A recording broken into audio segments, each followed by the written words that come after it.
Hi everybody, and welcome back to Make Your Good Business Great. Today I have the pleasure of introducing you to David Essell. He is a best-selling author with so many books under his belt. It's ridiculous. I don't know where he gets the time to write it, and host a radio show and everything else he does. Welcome, David. How are you? Hey, Kim, this is going to be a fun show. I'm excited to be with you. Thank you. Oh, we're so excited to have you here. So You've had an amazing career and interviewed and met some mind-blowing people. Tell us about yourself. Yeah, what you just said is something interesting that a lot of people don't say, Kim, is that the people that I've had a chance to interview, I would say that one of the most brilliant parts of my career is what I've learned from all of these mega bestsellers and superstars. I mean, whether we're talking about athletes or actresses or, you know, in the world of personal growth and business, I could almost come to tears, sincerely, thinking about how blessed I've been in the past 26 years of being a radio host and all this stuff to talk. I mean, I don't think there's probably a big name in many of these areas that I haven't had a chance to, you know, it's, Yeah. I mean, the singer Kenny Loggins and the singer Meatloaf, you know, the actress Jenna Elfman, who was this very famous actress on Dharma and Greg and in this very popular show in the United States. And then she did some movies. Then we go to the Deepak Chopras and the Susie Ormans and the Wayne Dyer, the late Wayne Dyer, you know, like Don Miguel Ruiz from the Four Agreements, Dr. Joe Vitale, Dr. I mean, you know, it is, Kim, it's incredible. So, you know, I've been so blessed. It's been a very wild career, I'll say that. I mean, how I got into radio is unbelievable.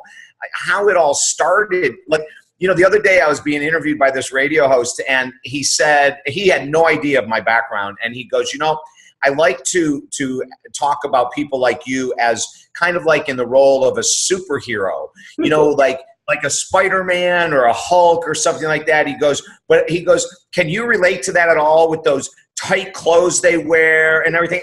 And the guy's name was Jay. And I said, Jay, I go, you're not going to believe this. In 1980, when I started my career, I'm 36 years ago. I think it's 36 years, something like that. But when I started my career, I was in tights. You know, I was a fitness instructor. I was one of the first. Kim, isn't this a trip? It's like I was one of the first internationally recognized male aerobic instructors in 1980. Ooh, ah. And I traveled the globe, and I would travel the globe in my tights. I'd go to airports, fly into cities, teach these massive classes. This is when aerobics was like huge. Oh, yeah, I remember those days. You remember? You know, Jane Fonda and Kathy Smith and Judy Shepard-Missett and, you know, all of these people. And then there was a few of us guys. Well, because I was a guy in that industry that was dominated by women, we got extra notice. You know, we really did. We got a lot of extra notice because it was so rare. So I started out in tights, and, you know, and now here I am today. God knows how I got here. It's been a magical carpet ride. You just needed to wear a cape with your tights. That's right. That would have been cute. Yeah, for sure. So over the years, you've also written, you know, some amazing books that have helped heaps of, you know, new and existing businesses change their mindset, change their processes, change their systems. One of the ones that, you know, really resonates with me, and I'm sure will resonate with a lot of people, is your Slow Down book. Can you tell us a few tips and tricks that we can all use? Yeah, I would love to, Kim. That was a fabulous book. You know, it was published with Hay House. It was my first breakthrough book. I think it was book number 5 or 4 or something like that. I forget, but it was, you know, the first one that I had a major publishing house behind me, and and the timing was incredible, you know, and how that book came about was very interesting. Is that you know, publishing companies have headhunters, which means there are people out like scanning the internet and looking for who's the next up and rising, whatever it might be. And Danny Levin, I'll never forget, it was around 2001. I get this phone call from out of the blue, and he goes, hey, is this David? Yeah. This is Danny Levin from Hay House. And there was this pause. He goes, hello? I go, hey, how's the publishing company? You know? Yeah, right? And he goes, yeah. I go, oh my God, what can I do for you? And he goes, well, he said, you know, I've been following you and you've done radio and TV and you're a coach and a counselor and all this kind of stuff. And we want to see if you might want to write a book. Kim, we had a 15-minute conversation. He said, well, what is the title of the book? And I go, well, Danny, what do you mean? What's the title? What are you looking for? He goes, well, what do you tell your clients all the time? What's their biggest struggle? Kim, and I said, Danny, obviously it's that they don't slow down. Yeah. That everyone is multitasking. Yeah. That we're trying to cram in way too much in our life, Kim. We're trying to cram it in. And I'm going through and explaining this. He goes, okay, that's the title of your book, Slow Down. What's the subtitle? I said, am I getting a contract? He said, I'm going to fax through the contract in about 10 minutes. Yes. So but we need the subtitle. I go, is this how this works? A 15-minute conversation and I have a book contract? He goes, yeah, pretty much. Yeah. He goes, I know this isn't slowing down, but it's the way we do it. You know? Yeah. Just so funny. And so then I said, well, you know, I tell people that if they slow down, what they desire will come to them faster than if they worry, if they're anxious, if they're multitasking. If you're worried and anxious and multitasking about making more money, finding deep love, getting the body you've always wanted, it ain't coming. But if you slow down and follow certain principles, then there's magic out in this universe that will present itself, but you've got to slow down and you've got to do the work and you've got to, you know, and so then within 30 minutes, this 25-page fax is coming through from Hay House, you know, and the next day I started writing the book, Kim. So, but you know, that message, what you said is so true. That message still resonates today. We need it more than ever. Yeah, we do. You know, we're on our smartphones way too damn much. You know, we're on social media way too much. Yeah. There's, you know, an interesting story. I was talking to a neurosurgeon that I had who she used to be a Dr. Rami, her name is Dr. Rami Mushtaq. And she was a neurosurgeon that because of the stress of her job, and she would get up in the morning and the very first thing at 5 a.m., she'd be on her phone texting, and then she'd be checking Facebook, and then she'd be doing all this other kind of stuff. And she drove herself into the ground, literally drove herself into the ground. Yeah. And when she finally, you know, got a doctor that would be honest with her, and he looked at her dead in the eyes and said, if you don't stop the way you're living your life, you will not make it past a certain age. And somehow, you know, maybe right now our viewers and our listeners will pay attention to this. If we're struggling with our finances or our health or an addiction or a relationship, we can't keep moving at the pace we're moving and heal it.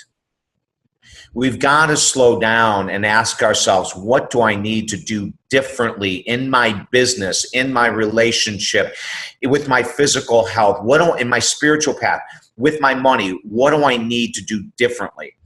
And Dr. Rami took this guy's advice, and she got up in the morning and started taking yoga. Mm-hmm. And now she quit her practice as a neurosurgeon, and she's a highly regarded TEDx speaker on meditation, yoga, and alternative healing techniques because it saved her life. Yeah. Yeah. You know, and I'm getting chills right now because I know the importance. When I'm overly stressed, it's because I'm doing too much, Kim. Yeah. You know, there's a lot of us type A people out there, and I know that you fit into that category. That, you know, all of us overachievers that really want to be out there making a difference. But what we have to watch is, while we're teaching, are we also following our advice? Yeah, absolutely. God, that's the biggest one, isn't it? Follow your own advice. Yeah. Whether that's business advice or whether it's health advice. It's all the same, you know, and in the book, Slow Down, we talking about, you know, people that have very strong personal power. They have a lot of integrity, and the fancy terminology for integrity is that they walk their talk. Yeah. it's not easy to do. You know, like we get so caught up in performing, teaching, speaking, being there for everyone, solving people's issues, problems. You know, we have the best advice for all these people. Are we taking it ourselves? And in a nutshell, if there's a way to sum up the book, Slow Down, it's what we're saying right now. It's slow down. And we go through the book and talk about slow down in your relationships, slow down with your diet. We give excellent diet advice in the book. Slow down with meditation, with morning rituals. Or, you know, like the whole book examines every area of life and says, here are some options to help you to slow down in your love life, with your spiritual path, with your physical health, with your career. You know, that, I mean, the book is just resonating now, even though it came out 12 years ago. Do you believe that? 12 years ago it came out.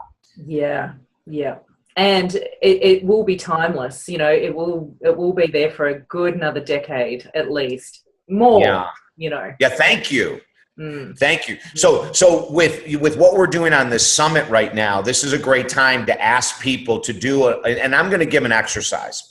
Right. I would like you to do a self-evaluation in writing. Yep. So break down your relationships, your physical health, yep, your financial situation, your career, your spiritual path, if you have a spiritual path, and grade yourself. Mm-hmm. Are you doing what you would recommend other people to do? And grade yourself on a scale of 1 to 10. 10 means that I'm doing everything perfectly. Now, here's a caveat. If you score yourself high, that area of your life has to be rocking. Yes. Yep. Like, don't get into the illusion of giving yourself an A for effort. That's nonsense. I don't care about your effort. I care about end result. The outcome has to be rocking. Yep. Yeah.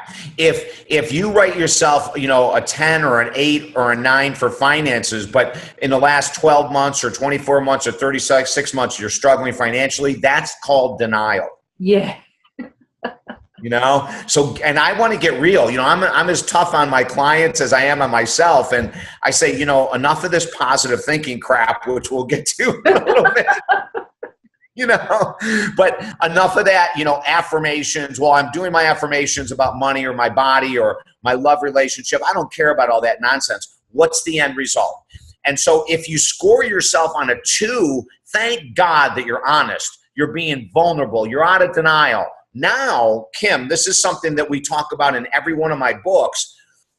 In my 30 years, the only way I see people getting out of tough situations with their money or their body or their health or their finances or their career is by bringing on an expert, bringing on a consultant, a coach, a counselor, therapist, a minister, a personal trainer, a nutrition expert. Yeah. You know, if you're struggling, you relied on yourself to get into the struggle.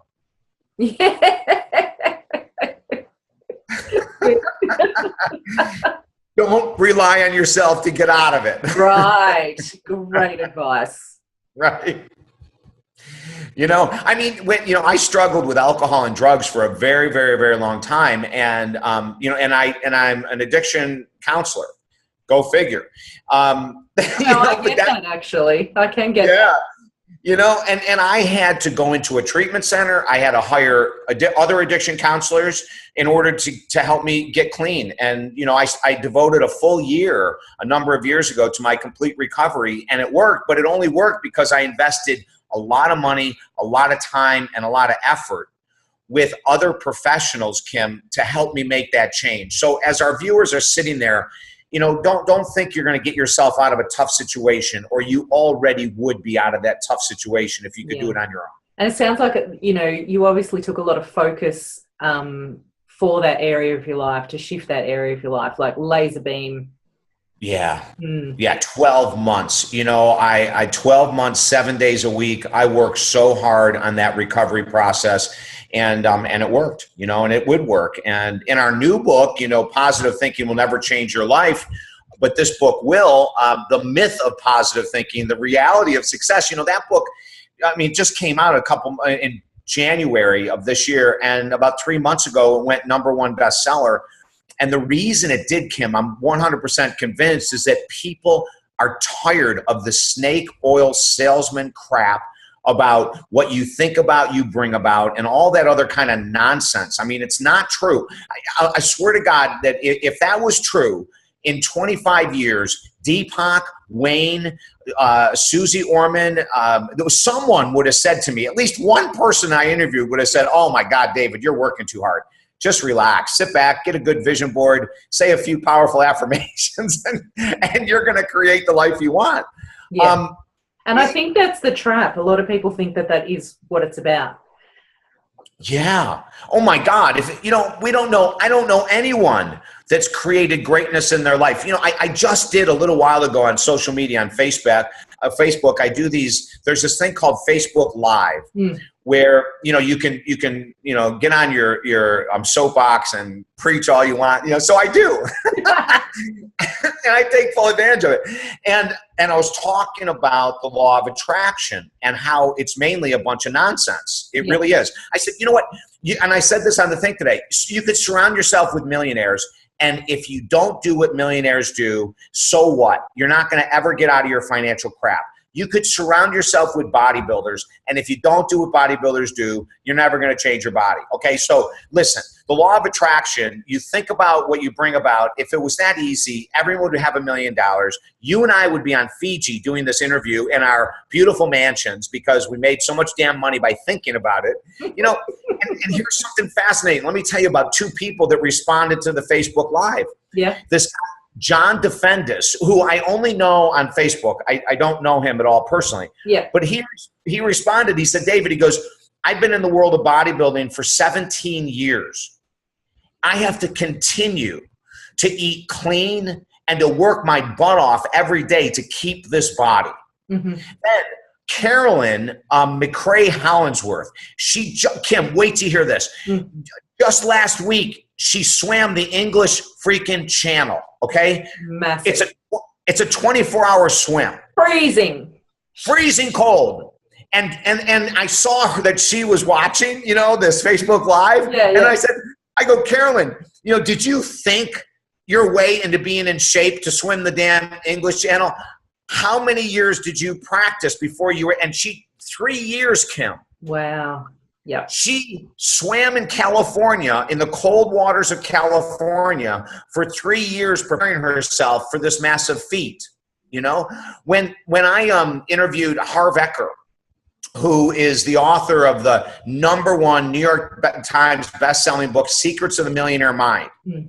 And I said to him, I go, Harv, the number of years, if someone commits to becoming a millionaire, the number of years it would take would be what?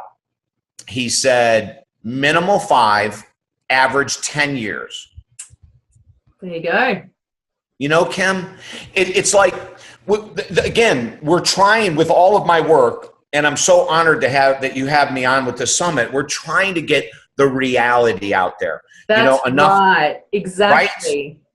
Right? And it's not exactly. And so what are your tips then that you go through in the book? The positive thinking. Yeah. Stop thinking. Put it out. Yeah. Listen, this is what we say. Now I'm gonna give a plug for positive thinking. Do it. Okay. It is amazing in regards to what it does in the brain. One of my favorite organizations that studies the brain with our thought process is called heartmath.org. Oh, I love them. Aren't they awesome? Yeah. And a number of years ago, I interviewed the vice president. I forget his name now, but great guy. And their studies have found that when you think a positive thought with emotion, there is a cascade of chemicals that go through the brain that lift our spirits, boost immune system, make us feel invincible, right? Great stuff. I devote the first hour, and I have my entire life, the first hour of every day, to affirmations, journaling, prayer, and meditation. Yeah. Kim, I have forever, and I still do. Even though I wrote a book, Positive Thinking Will Never Change Your Life, in the book, I say this. I go, you've got to think positively. You've got to use your mind. You have to visualize. But in 30 years, what we found was that will only have a 20% effect on major success. Yep. That's it. So in our book, we focus with 200 stories of people that have applied the 80% rule. And let me tell you what that 80% rule is. You can apply this to making more money, expanding your business, deepening your love, saving a relationship, losing weight, getting closer to God, whatever it is that you want. The 80% says this: the bigger the goal, the bigger the effort. Yeah. If you commit 365 days, 5 days a week for 365 days, if you commit a minimal of an hour a day, now it's not just action steps, doing the action steps that you would rather not do. That's the key. Yep. Right? It's that we resist and we defer for later, we procrastinate on, all of those bits. That's the gold. That's where the gold is. Because, people can stay busy all day long and not accomplish a damn thing. Yeah. In 2000, I mentioned before, I've been a counselor and a coach for over 26 years. In 2000, my cousin Gary Laughlin, who's been in real estate for, 40-something years now, in 2000, he called me up one day and he said, "Hey, listen, I know you've been counseling and coaching people in sales for years. I've got this guy in real estate I want you to work with." And I said, "Gary, I don't know anything about real estate." I go, "I hire agents to sell my home and to buy another home. I don't know anything about it." Yeah. He said, no, you know what to do. He goes, "You're going to work with him and he's going to do great." Well, at the end of a year, the average new salesperson on their first year, US dollars, might sell $2 or $3 million worth of US dollars worth of real estate. Yeah. He did $10 million his first year. Yeah. He did $20 million his second year. Wow. And $28 his third year. I mean, this guy was on fire. Because of his success, Kim, I started getting all of these real estate agents calling me. They wanted me to coach them. Yes. And the very first thing I would do is that they had to give me a time report of what they did every 30 minutes from when they got up in the morning until they went to bed at night. Okay. And right away, you saw who was not successful and who was, because the people that weren't successful were sending me these time reports with a bunch of missing space. Yeah. And so then the ones that sent me everything filled in, but it was just wasted busy work, that was just as bad as having wasted space. Yeah, totally. Isn't it amazing? Yeah, I'm going to take that on. I can so see that it being quite powerful in even just noticing where your time escapes to. Yeah. At the end of the day, when we did just an in-house study at the end of the first year, the average person in business was spending, an entrepreneur, real estate agent, we say, is an entrepreneur, network marketing person is an entrepreneur, et cetera, right? The average entrepreneur was only spending 4 hours a day working. Yeah, I so can see that. Yes. Yep. Yes. And so 4 hours a day isn't going to get you $150,000, $200,000, $300,000 a year in a salary. I'm sorry, 4 hours a day is just not going to pull it off, So when you want to make a lot of money, you got to work a hell of a lot more than 4 hours. And when we're saying working 4 hours, we're talking about really working, like not with busy work type of stuff. And if you have too much busy work, then you need to find a way to hire someone part-time and get that off of your plate so you can produce. Yeah. So in the book, Positive Thinking Will Never Change Your Life, what we say in that book is 20% has to do with your mind. 80% has to do with hiring an accountability partner. It has to do with doing what you'd rather not do. As you put those pieces together, Kim, everyone is going to accomplish their goals when they do what they don't want to do. And here's the great news. After about 6 months of doing what you don't want to do, it becomes who you are, and it's no longer an effort. That's the good news. Yes. After how long? About 6 months. 6 months. Yeah. It's got, do you remember that old adage that you can change a habit in 21 days? I was going to bring that up. Yeah. It's all nonsense. 6 months. 6 months at least. I mean, we say in the book a year to be sure, but if you really bust your butt within 6 months, like let's say that you don't want to get up in the morning, you're not a morning person, but it's the only time that you have to exercise or to meditate or to pray or, to do whatever you need to do that you don't have time to take care of yourself. Well, guess what? You have no option. So get up. Now, for the first couple months, it will suck. Sorry, it's going to suck. It's not going to be fun. But you continue to do it, and then all of a sudden you're going to be going, whatever, why did I wait 20 years to do this? Yeah. Like it's just who I am now. And when you get to that point where it becomes who you are and just what you do, the days that you miss it, you really miss it. Yes. You realize how important it is, and that feeling's so great. It's crap. It is. And you just have to have the patience and the fortitude. And that's one of the reasons, too, in the book that we say hire someone for your biggest goals, because we want to slip back into those old comfortable behaviors really fast. It's really important, isn't it? So, you need, I think as humans, we all need someone outside of ourselves to follow, like to push towards, and somebody keeping us accountable. I think it's really important, David. I agree. Yeah. I wouldn't get anywhere if I actually had to completely self-motivate myself every single day of the week. No, and the Harveckers that we talk about, those people, they all have accountability partners. Yeah. I've had my Everyone business that's successful has one. Everyone. At least one. At least one. Exactly. My coach actually has a coach for all areas of her business that she wants to make it, no, not her business, her life, that she wants to make an impact in. So she wants a great marriage. She's got a marriage coach. She's just become a mother. She's got a parenting coach. She's got a business coach. She's got a running coach. I want to get there, like for every area. Yes. Oh, that's just so beautiful. It's so beautiful. And you and I and all of our viewers, we can get there. But let's pull it back for a minute.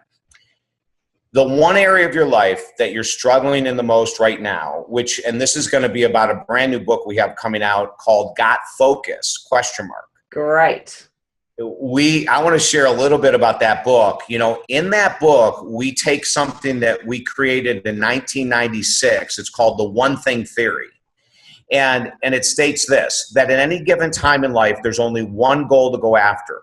It's the one that we have denied, delayed, and procrastinated the longest. It's the one we don't want to do.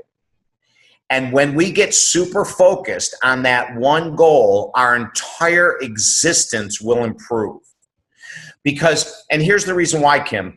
I always refer to the subconscious being in the back of our brain, just to separate it, conscious mind, subconscious mind.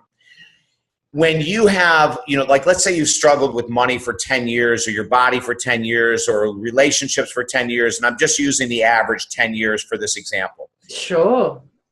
In the back of your mind, you know that you've been procrastinating, that you've been not dealing with reality, that you've been avoiding this one area of life. When you attack it with a professional, with someone who's going to be your accountability person, when you attack that one area, like don't go after multiple goals at the same time. Don't say, oh, this is a brand new year. I'm going to lose weight and quit smoking and double my income and find the love of my life or save my marriage and I'm going to get closer to God, my higher power, blah, blah, blah. In the book, Got Focus. Yeah, I know, right? We never keep it up. It never has worked. Yeah.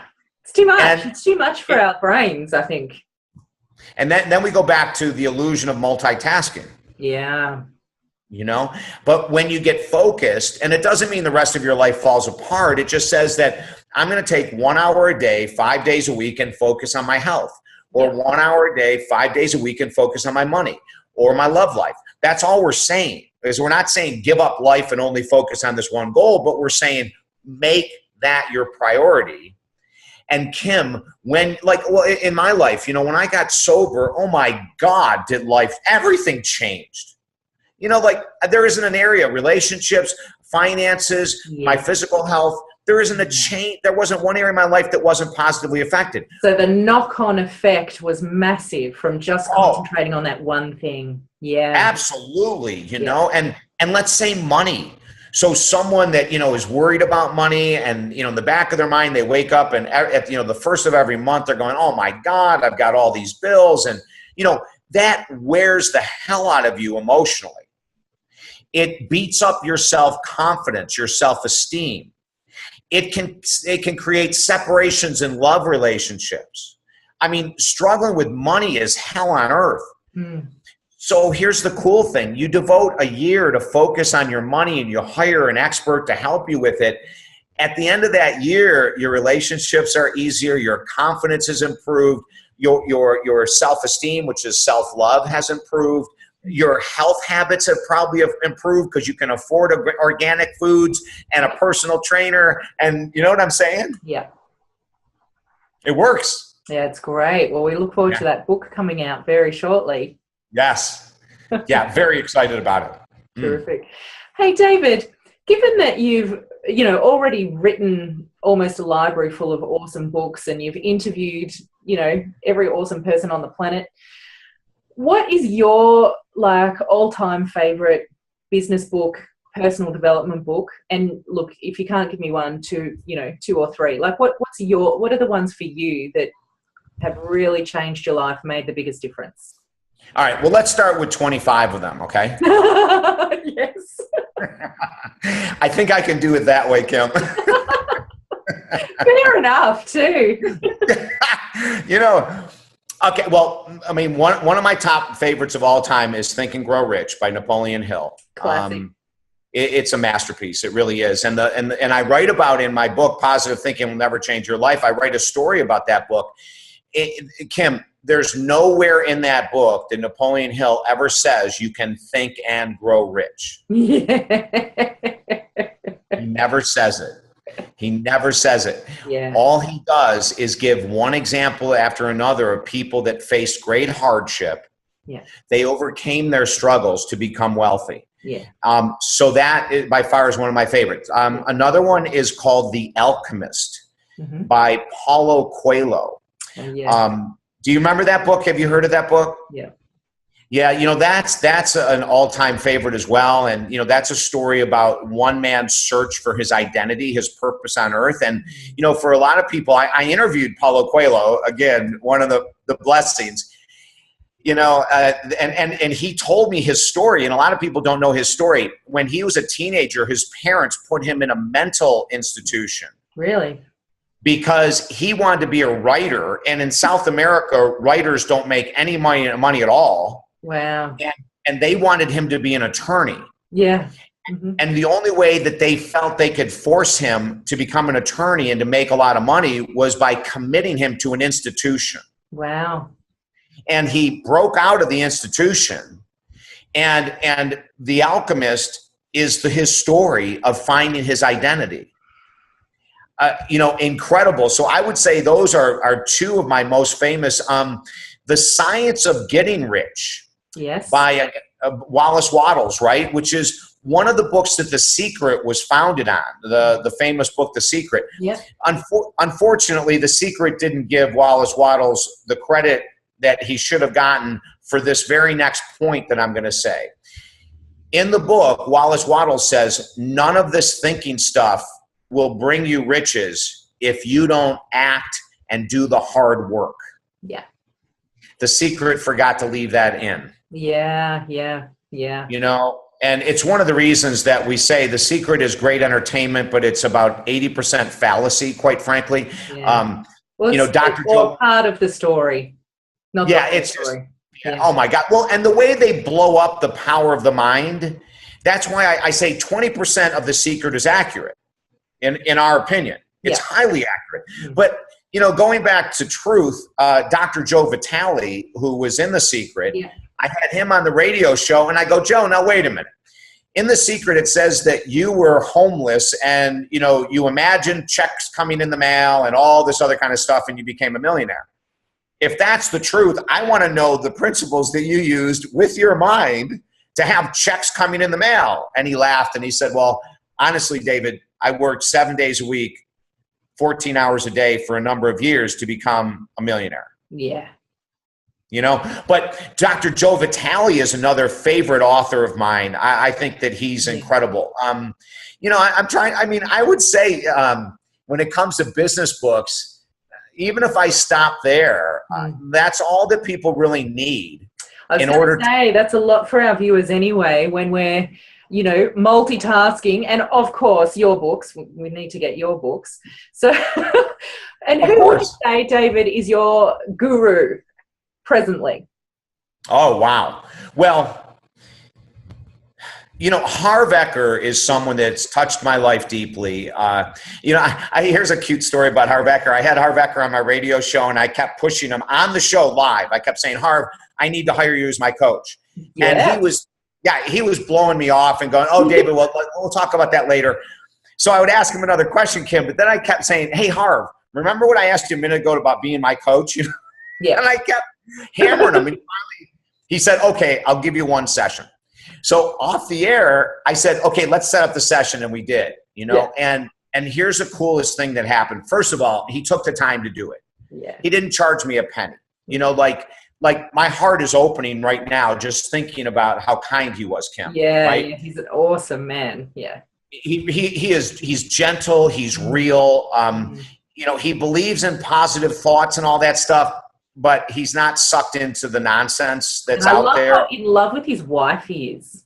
Yes. Oh, you know, and they went through hell together. You know, like they went through some very difficult times to come out where they are right now. But, you know, I would say he's one of my master mentors. You know, he's one of the people that, you know, and I'll tell you, someone who is probably the ultimate guru to me of all times, who's no longer here. I only interviewed him one time for 1 hour.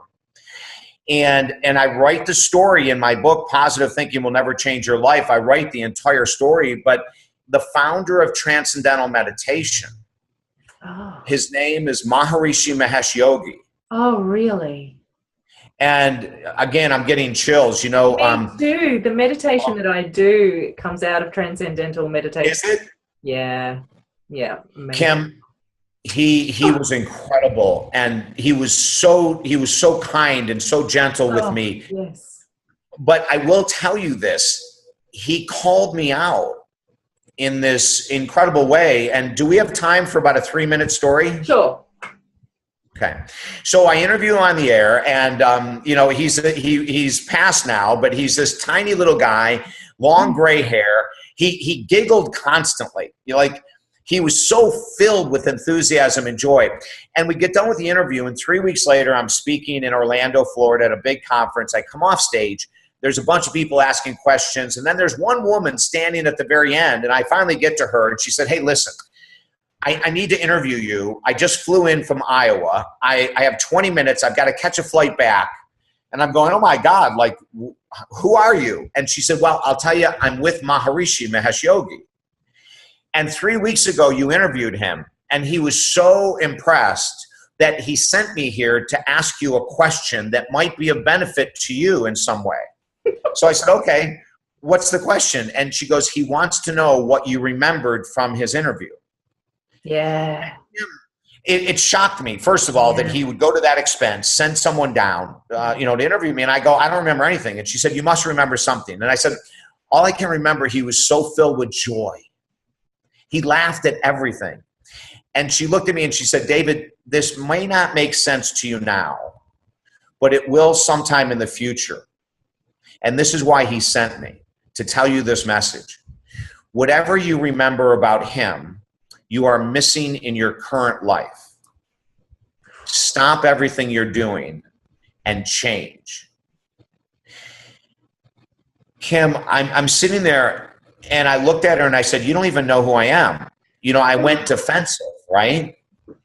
And I said, you know, I'm a top radio host. I just had him on my show. We're the #1 rated motivational program in the United States. You know, I live on the beach. I have a brand new car, blah, blah, blah. You know, I write books, all this kind of stuff. And she said, I know it's going to be hard for you to understand this, but that's the reason he sent me, David. Whatever you remember about him is what's missing in your life.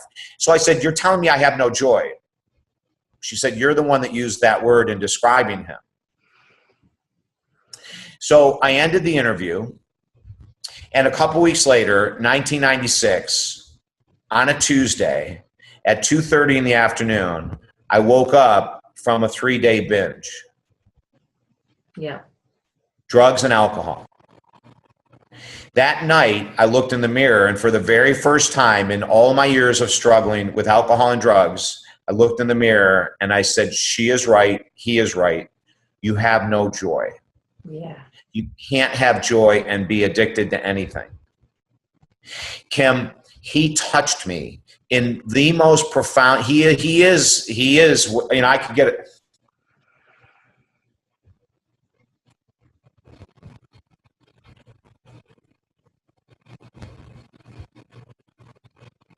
It's beautiful. These people who change our lives so deeply, so profoundly, and so that then you express that to everybody else. You know, it's just so incredible, you know, to think that one person. Yeah. So it's awesome. He is it. He is the guy. Cool. You know? He's definitely Googleable for anybody who wants to check him out. And I mean, certainly, you know, obviously that profound moment changed your life and probably led to, you know, a lot of the teachings that you now teach.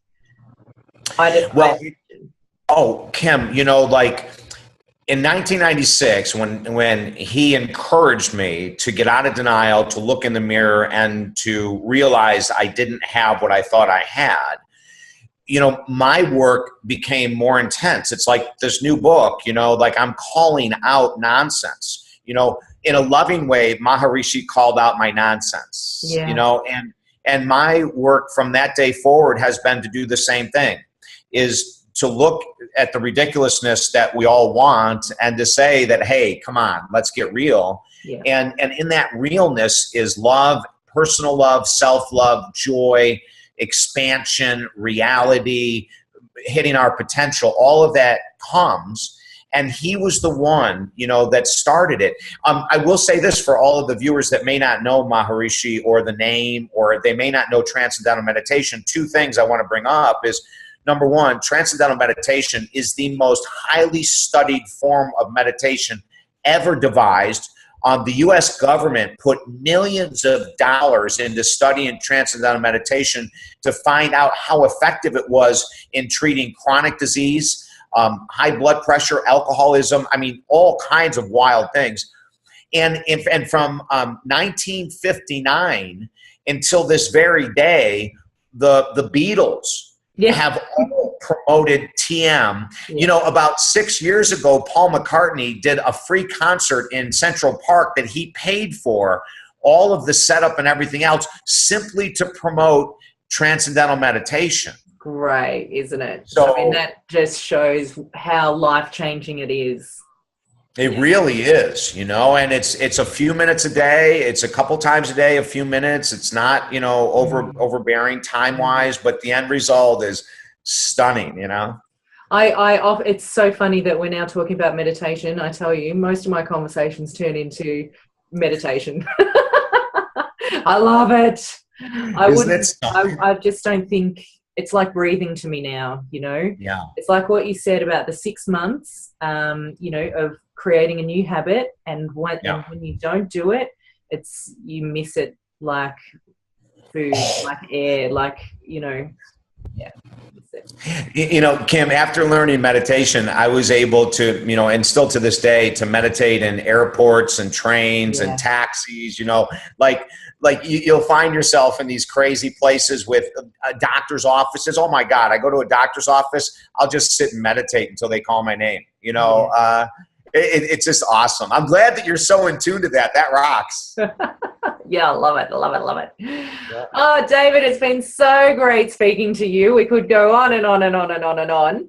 I look forward to your book coming out in February. And, you know, for our viewers as well, we have links to your page so that they can connect with you and and get your books as well. And thank you so much for spending the time with us today and teaching us how to, you know, pop that little bit further in our business by creating, you know, structures and habits and, you know, really looking at those areas in life that are going to take us the biggest leap forward. And it's all the bits that we actually don't want to look at. I know. Yeah. It's like, you know, I may be the forebearer of bad news to some people. Yeah, totally. But it works. Thank you so much, David. And we look forward to seeing all of our viewers on the summit tomorrow.